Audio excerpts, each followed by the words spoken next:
Assalamualaikum warahmatullahi wabarakatuh. Jumpa lagi dengan saya Sri Rusiati atau Rusi yang akan melanjutkan penyampaian materi tentang akuntansi perusahaan dagang. Kali ini akan membahas tentang buku besar, neraca saldo, dan ayat jurnal penyesuaian. Yang pertama akan membahas tentang buku besar pembantu, yaitu buku besar yang merinci saldo dari buku besar utamanya. Dalam buku besar pembantu ada 4 macam. Yang pertama buku besar pembantu piutang, yang kedua utang, yang ketiga persediaan, dan yang keempat aktiva tetap. Jadi nanti jika ada transaksi berhubungan dengan 4 macam buku pembantu ini, maka harus dibuat buku besar pembantunya. Bentuk buku besar pembantu itu sendiri di sini ada debit kredit, ada tanggal keterangan referensi.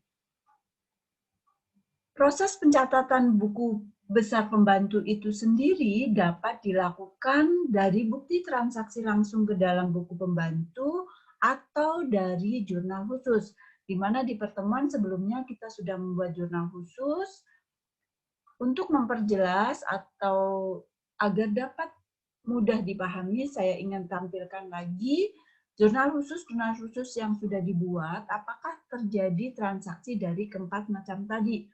Kita lihat yang pertama jurnal penjualan. Di sini ada transaksi piutang dagang, maka nanti harus dibuat buku besar pembantunya.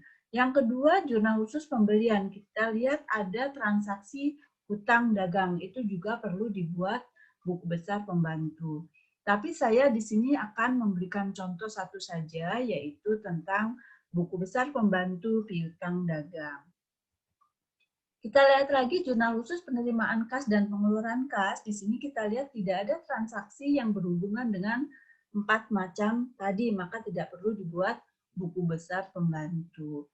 Contoh dari buku besar pembantu piutang tadi, di sini dapat kita lihat, kita asumsikan misalkan saldo awal terdapat 500.000, maka saldo awal tersebut di sini ditulis terlebih dahulu, baru ditambahkan transaksi yang ada. Tadi di jurnal penjualan ada transaksi penjualan kredit sebesar 1 juta untuk akun piutang. Untuk nomor referensinya di sini tergantung perusahaannya.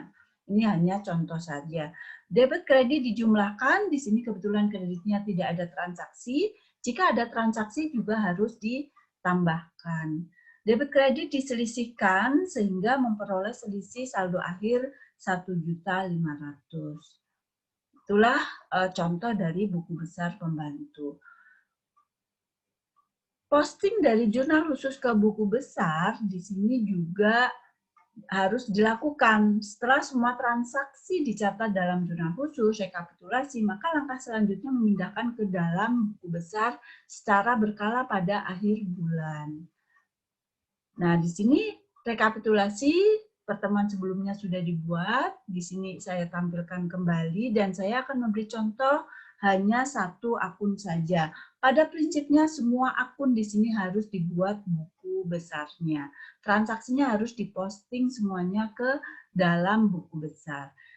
Apakah di rekapitulasi berikutnya ada transaksi piutang? Nanti kita lihat.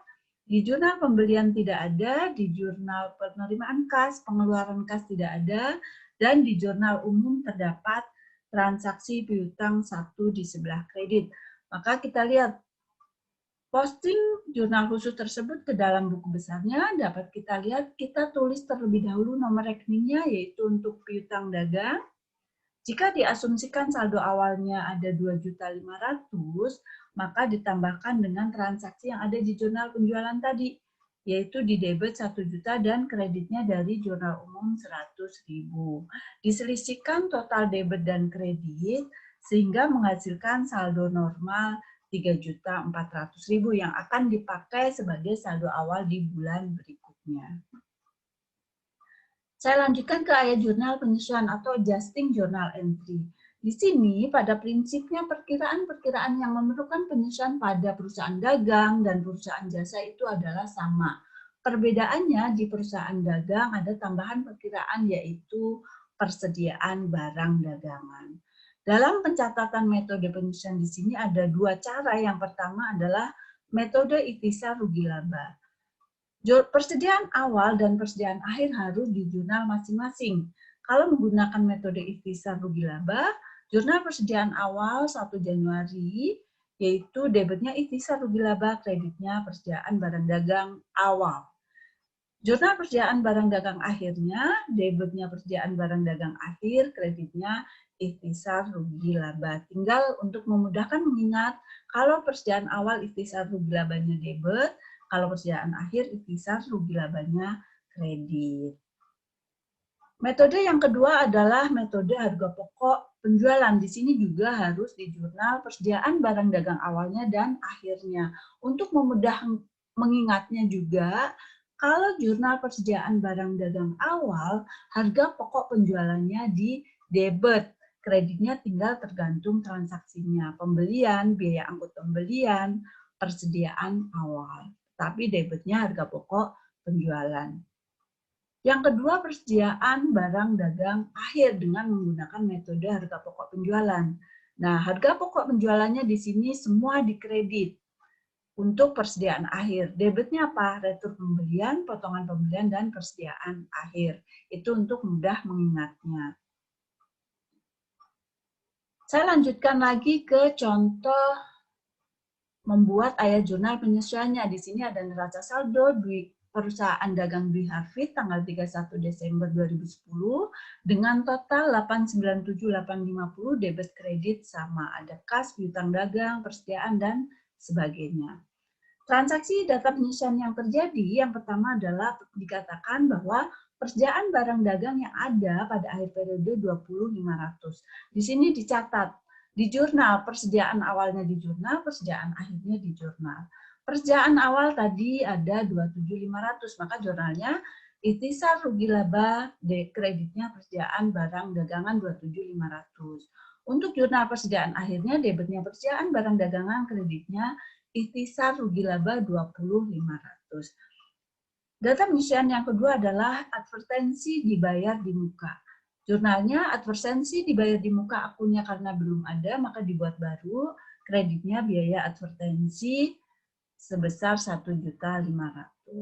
Yang berikutnya gaji yang masih harus dibayar. Jurnalnya biaya gaji, kreditnya hutang gaji sebesar 11.500.000. Begitu juga sewa yang masih harus dibayar, debitnya biaya sewa, kreditnya hutang sewa, nomor akunnya ditulis sebesar 3.600.000.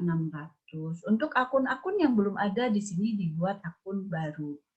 Untuk transaksi 5 dan 6, yaitu penyusutan kendaraan dan penyusutan peralatan, debitnya depresiasi kendaraan, kreditnya akumulasi depresiasi kendaraan sebesar 4.100.000. Begitu juga untuk depresiasi peralatan debit, akumulasi depresiasi peralatan kredit sebesar 2 juta. Ayat jurnal penyesuaian ini dijumlahkan sehingga total debitnya sama 70.700. Kurang lebih itu materi yang dapat saya sampaikan, mudah-mudahan bisa dipahami. Nanti untuk pertemuan berikutnya saya akan lanjutkan lagi membahas tentang neraca lajur perusahaan dagang yang akan melanjutkan dari contoh data penyesuaian Dwi Hafid ini. Terima kasih. Wassalamualaikum warahmatullahi wabarakatuh.